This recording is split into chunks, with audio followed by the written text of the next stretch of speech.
Suster Yose, selamat siang. Selamat siang, Suster. Hey, Suster Yose apa kabar? Kabar baik, Suster, apa kabar? Baik, Suster Yose. Kenalan dong teman-temannya di channel YouTube kan mungkin atau di mana pengen kenalan dengan Suster. Hai teman-teman, perkenalkan nama Suster Yose. Asal Suster dari Kalimantan Timur, Samarinda. Oh ya, itu yang mau deket IKN itu kah? Bukan? Betul sekali, Suster. Nanti kita jalan-jalan ke sana, mampir ke tempat saya ya. Kalau dari IKN berapa lama, Suster? Dekat, Suster, kurang lebih setengah jam. Oh ya? Wah, dengar-dengar juga kita katanya mau ada susteran di sana ya? Ya, semoga ya kita buka komunitas sana sehingga semakin banyak kaum muda yang terpanggil masuk kongregasi FSGM. Oke, Suster. Ini maaf loh ya, bukan rasis nih. Tapi kalau dilihat ini kan Suster ini kalau senyum aja ini nggak bisa lihat ini. Berarti Suster ada Chinese gitu ya? Iya, betul, Suster. Nah kan biasanya kan orang Chinese itu kan jarangnya jadi suster gitu ya. Biasanya jadi pengusaha, jadi orang sukses yang maksudnya bukan jadi suster loh gitu. Ini kenapa gitu loh, kok pengen jadi suster? Ini kan lain daripada yang lain. Ada sih, tapi kan tidak banyak. Ya, Suster, jadi ya mungkin memang namanya panggilan ya. Saya juga nggak bisa menolak panggilan Tuhan, tapi saya ya menjalani aja panggilan Tuhan. Memang mungkin jarang, tapi ya yang jarang ini yang dipilih Tuhan. Suster sendiri, oke, sebelum itu maju sedikit. Suster tugasnya di mana sekarang? Sekarang tugasnya di Rumah Sakit Maria Regina Kota Bumi. Oke, dari Kalimantan ke Sumatera ya? Ya, di Pringsewu dulu. Oh, jauh ya. Nah, tapi ya itulah ya, jadi suster. Kalau nggak jadi suster belum tentu ke sini ya. Ya, betul. Kecuali kalau punya suami yang kaya terus jalan-jalan ya. Kalau nggak pasti dari di mana gitu. Oke, Suster. Suster merasa pengen jadi suster sejak kapan? Saya pengen jadi suster itu ketika saya ada di Jayapura. Itu saya statusnya saat itu sedang kuliah ya. Kuliahnya di Kalimantan, di Samarinda. Oke, berarti tidak sejak kecil ya? Karena kadang-kadang kan pengen jadi suster kapan? Sejak kecil. Ini enggak? Enggak. Oh iya. Namanya Tuhan memanggil itu bisa kapan aja. Oke. Waktu itu posisi kuliah di Samarinda. Kemudian liburan gitu apa di Ya, di saya Jogja? liburan ke Di Jayapura. Jayapura ya. Kebetulan ada om saya di sana dan ada tawaran ke Jayapura dan saya mau, tapi disitulah rencana Tuhan kerja. Oke, Suster berapa saudara? Saya 5 bersaudara, saya anak yang ketiga. Oh, anak yang ketiga. Oke. Chinese dari keluarga yang katakanlah mampu banget gitu ya. Lalu Enggak jadi banget, suster. Suster. Oh, enggak dia udah. Oke. Lalu jadi suster. Apakah waktu itu ketika pertama kali mau jadi suster itu langsung oh ya didukung atau ada tantangan-tantangan yang dirasakan? Ada banyak tantangan ya, Suster. Saya nggak didukung oleh orang tua. Ya, gimana enggak karena lagi kuliah kan ya? Iya, statusnya saya lagi kuliah dan kayak apa ya, orang tua langsung kayak kaget gitu ya. Kok anak saya nih mau jadi suster gitu. Pikiran mereka pertama suster yang perawat yang di rumah sakit begitu. Tapi ketika saya jelaskan suster yang biarawati, langsung mereka terkejut karena udah dibayangkan kan seorang biarawati itu tidak menikah lalu tidak mempunyai apa-apa. Oke. Waktu itu kuliah semester berapa, Suster? Sampai semester 4. Waktu itu semester 4 ambil Teknik informatika. Oke, lalu banting setir ke jadi suster. Dan tadi kan suster bilang ya waktu pengen jadi suster lalu sama orang tua dilarang. Ini banyak ini suster, teman-teman orang muda yang sebenarnya pengen jadi suster tapi orang tua melarang. Suster boleh dong sharing. Ketika waktu itu suster menyampaikan orang tua melarang, apa yang suster buat gitu? Siapa tahu teman-teman dengan melihat, oh aku juga bisa buat gitu. Yang saya buat itu saya buktikan aja ke orang tua, ke keluarga yang lain bahwa pilihan menjadi suster itu bukan hal yang apa ya, menyedihkan begitu, bukan hal yang membuat saya sendiri menderita. Jadi tahap demi tahap saya jalani dari sejak aspiran, postulan, novis sampai akhirnya junior dan sekarang medior. Saya jalani tahap demi tahap.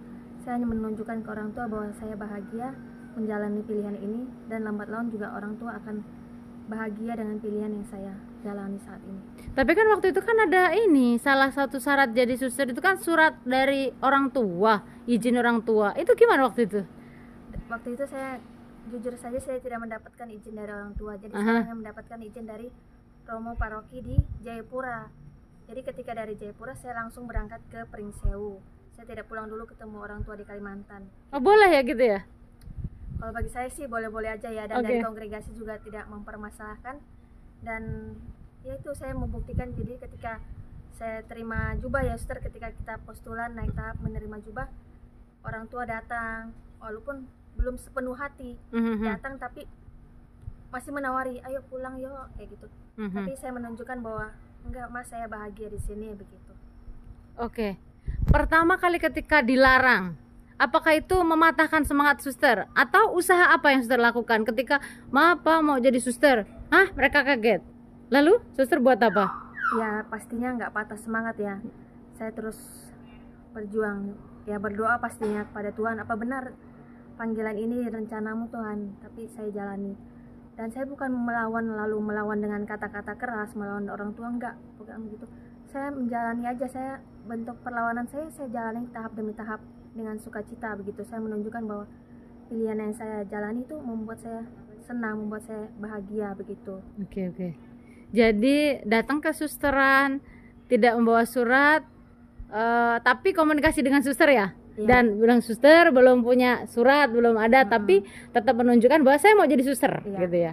Nah, ada yang bilang ini katanya kalau misalkan, wah nanti aku melawan orang tua dong karena mereka mau gini, nanti nggak direstui, nanti nggak bisa jadi suster. Akhirnya ada ketakutan yang dia, aduh nanti aku nggak direstui, nggak jadi suster, nanti aku melawan orang tua. Nah gimana waktu itu? Suster pernah nggak terpikir gitu? Atau bagaimana suster menanggapi yang kalimat seperti itu?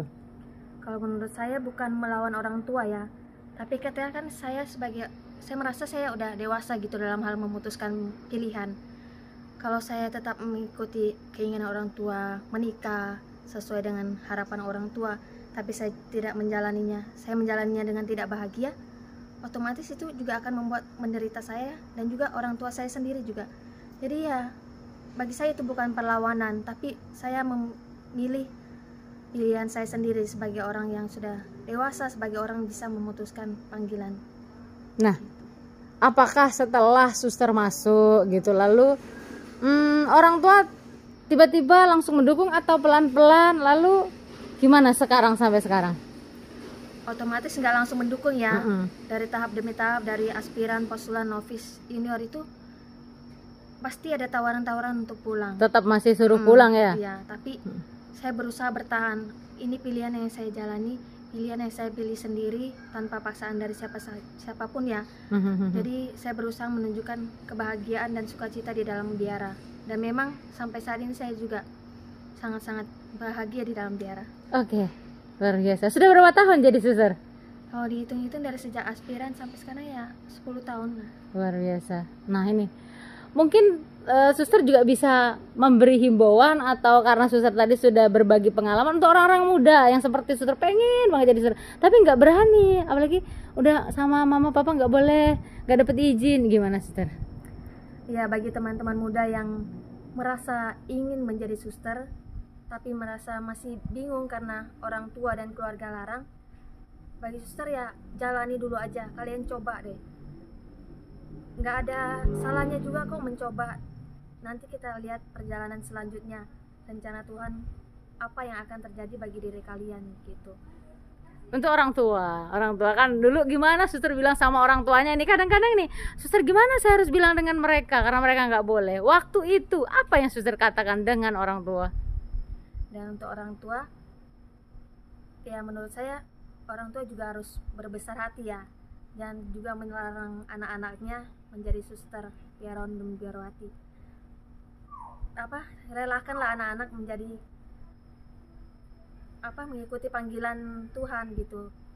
Mungkin orang tua berpikir anak saya sedikit, anak saya cuma satu-satunya, atau mungkin cuma 2 gitu, sehingga tidak boleh menjadi suster. Tapi yakinlah bahwa ketika anak bapak ibu menjadi seorang suster, menjadi romo, itu membuat pasti akan bertambah anak-anaknya juga makin banyak begitu gitu.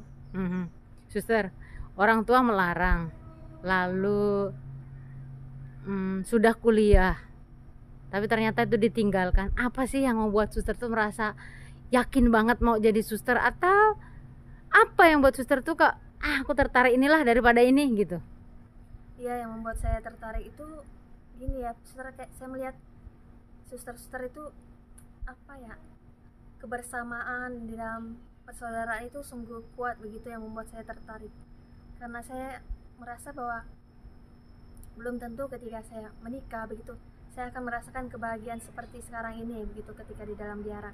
Saya merasa persaudaraan yang sungguh kuat, kebersamaan, dan apa ya, dan secara menjadi suster juga saya merasa semakin bebas begitu, kemana saja pergi, tempat yang mungkin saya tidak mungkin saya ke sana tapi akhirnya saya bisa ke sini begitu karena menjadi suster.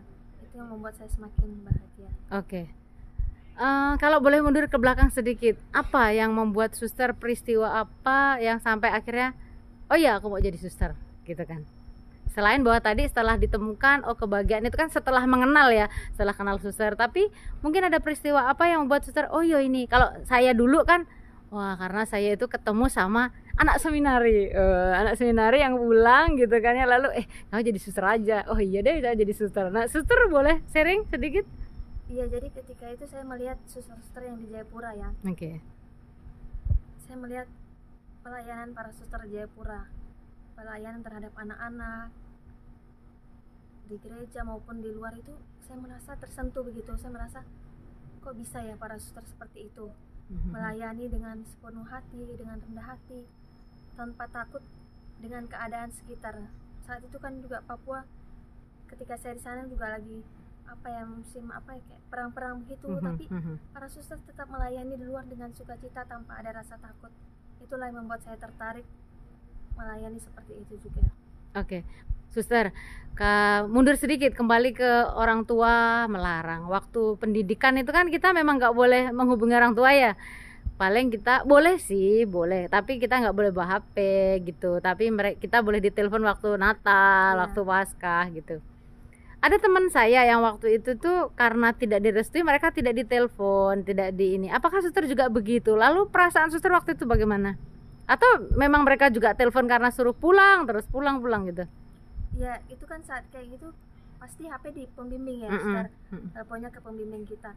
Nah di situ ketika orang tua telepon ke pembimbing, ya pembimbing menjelaskan oh ya dia lagi belajar atau dia lagi kerja begitu. Dan orang tua memang ngomong ke pembimbing, oh memang nggak boleh ngomong ya dengan dia, ya nggak boleh. Tapi ketika ada saat-saat tertentu, ketika saya juga lagi slow, apalagi apa, pasti diizinkan untuk berbicara. Dan ketika berbicara dengan orang tua melalui telepon itu juga saya merasa oh ya jadi udah terlampiaskan gitu rasa kangennya. Jadi walaupun orang tua mengajak pulang, tapi saya di situ masih menjelaskan oh di sini seru kok mak, kayak gini kayak gitu. Meyakinkan bahwa pilihan ini membahagiakan gitu ya. Gitu. Oke. Suster, setelah sekian lama akhirnya orang tua merelakan, perasaannya pasti lebih bahagia lah ya. Iya pastinya. Semenjak Kaul Kekal itu baru tahun lalu ya, bukan Kekal, tapi itu udah dapat kayak hadiah terindah tuh sebagai restu dari orang tua. Itu bagi saya itu udah hadiah terindah dari Kaul Kekal saya begitu, karena orang tua merestui, akhirnya sudah lepas bebas, kayak udah dari keluarga semua merestui gitu. Oke, luar biasa. Terima kasih sharingnya suster. Semoga orang-orang muda yang mengalami pengalaman seperti dulu seperti suster dulu juga punya keberanian seperti suster untuk ya ini pilihan saya yang membahagiakan. Dan bolehlah suster memberi ajakan kepada orang muda. Hai orang-orang muda, jangan pernah takut menjawab panggilan Tuhan. Yakinlah pada diri kamu sendiri. Kamu bukan melawan orang tua, tapi kamu menunjukkan bahwa ini panggilan yang kamu pilih dan akan kamu jalani dengan sukacita. Oke, dan pastinya pada akhirnya orang tua akan bangga, bahagia, dan sukacita juga ya, Esther ya. Terima kasih Suster Yese, sampai jumpa.